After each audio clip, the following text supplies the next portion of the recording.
Join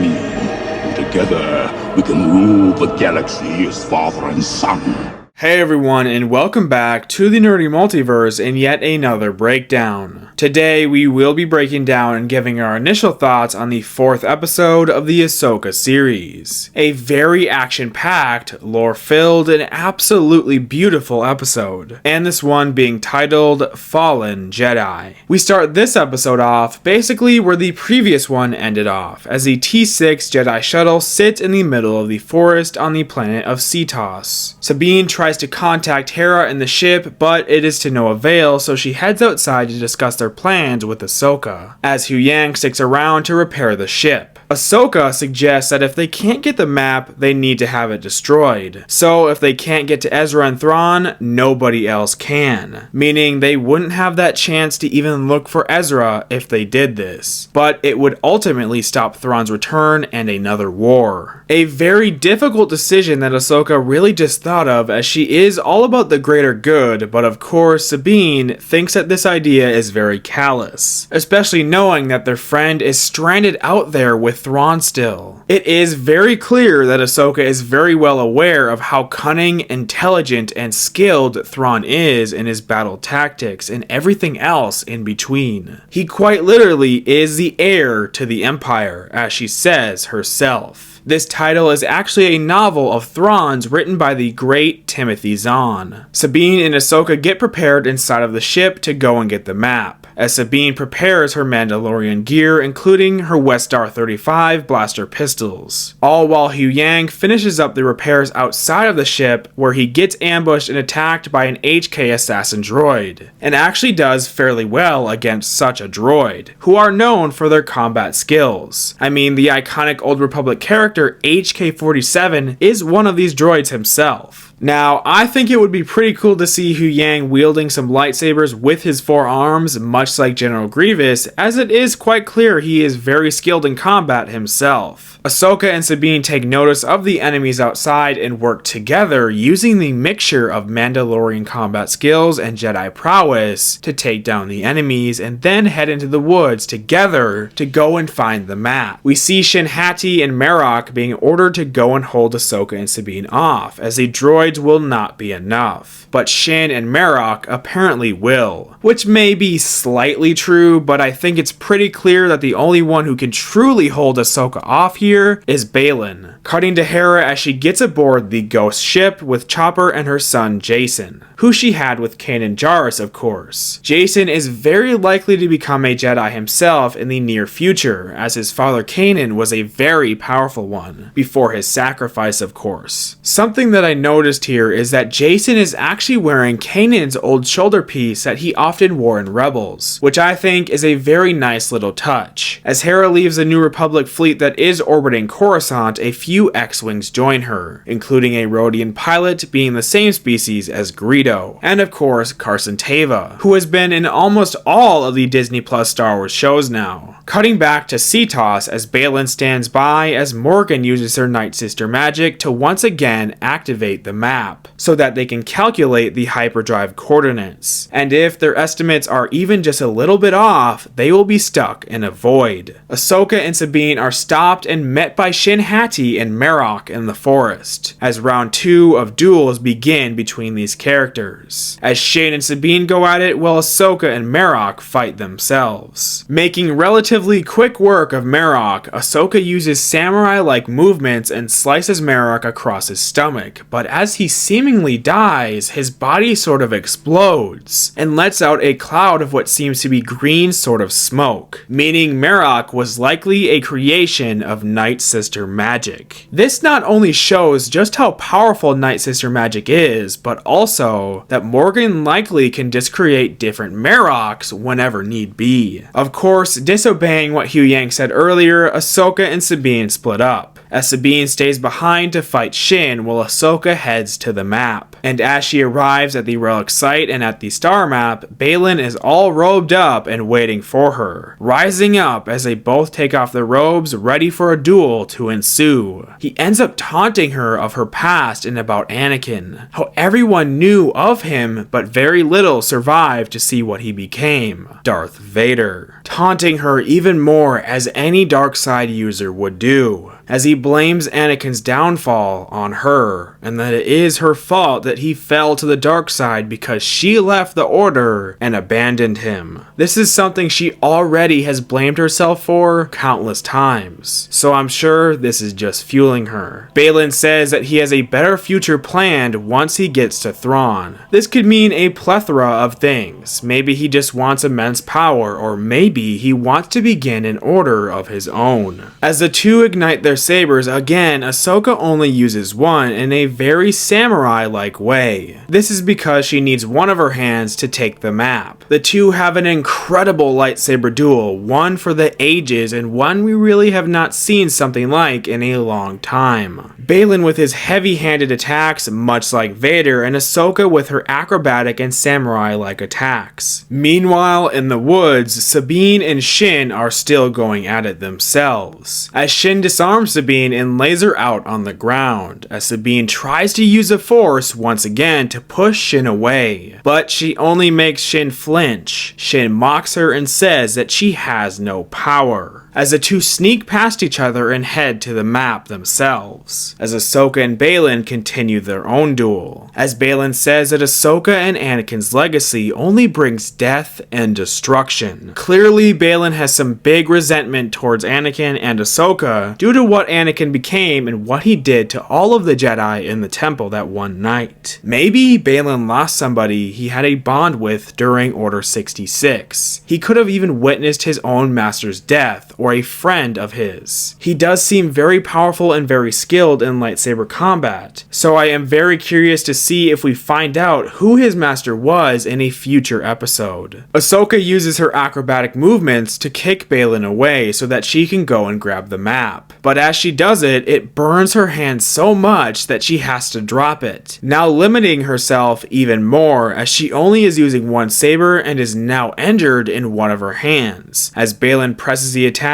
once more. Shin shows up to the map first, and Ahsoka notices that Sabine is not there, and uses her emotions and fears that Sabine may have died in the woods as she uses a Force to pick Shin up and slam her into a wall, which only angers Baylan even more. Ultimately, he hits her off of the cliff, possibly sending her to her death. All while Sabine shows up and watches it happen, with the map held in her hand at gunpoint, as she begins to fire at Baylan while he efficiently blocks every single blast, even before they are fired, showcasing his power and skill. Baylan deactivates his lightsaber while Sabine threatens to destroy the map, as he closes his eyes and reads her mind with the Force, a very typical dark side user move to use. Sensing her conflict and reading her mind, she wants Ezra, who she believes to be the only person she has left. She wants him back, and the only way to get him back is with the map, as he offers Sabine to come with them willingly, to reunite with her friend, basically manipulating her as she ends up actually handing the map over to him. A big twist that I honestly was not really expecting. Sabine then starts to get force choked by Shin Hati as Baylan commands her to stop, but of course, she doesn't, not until he commands her once more. I think this shows that she may start disobeying Baylan, as she may be more evil than him, and could very well end up turning on him like an actual Sith would, as the map activates once more, finishing up the hyperspace calculations. Hera and the squadron of X-Wings get into attack position as they approach the hyperspace ring. Baylan uses his lightsaber to destroy the map to prevent anybody from following them, although I think that it is very possible that when Ahsoka grabbed the map and it burnt her, it could have literally burnt directly into her palm, and she now has the map in the palm of her hands. Now, with everyone aboard Elsbeth's ship, they engage the hyperdrive as the New Republic ships approach, and as they blast off, the power of the ring is so immense that it disorients all of the ships in its way, sending a few crashing down. If you didn't notice, they jumped into hyperspace with the ring without an actual ship docked in it, which is what these rings are actually made for. So I am assuming that they will use this ring again again, but with Thrawn's own ship, the Chimera, docked in the ring. Huyang walks outside the T6 Jedi shuttle and tries to contact Sabine and Ahsoka, but of course, he gets no answers. Then panning over the cliffside of the relic site where Ahsoka was flown off of, as we transition from the waves right into Ahsoka waking up in the world between worlds, which looks incredible in live action, by the way. Now, this place is not some sort of time travel or multiverse place. It's essentially a dimension between life and death, where you can hear and witness all of the different events throughout history, the past, the present, and the future. So Ahsoka will likely be seeing loads of different events in here next episode. To think of it like this, if you want to see some Clone Wars action, you can see that. If you want to see an alternate version of Anakin and Obi-Wan on Mustafar, you might be able to even see that. Any moment throughout time can be witnessed or heard here. This is also the same place where Ahsoka's fate was changed by Ezra, as he pulled her out of one of the portals here right before she was going to be killed by Vader during their duel. But anyways, as Ahsoka stands up, she hears a voice echoing throughout this realm, saying,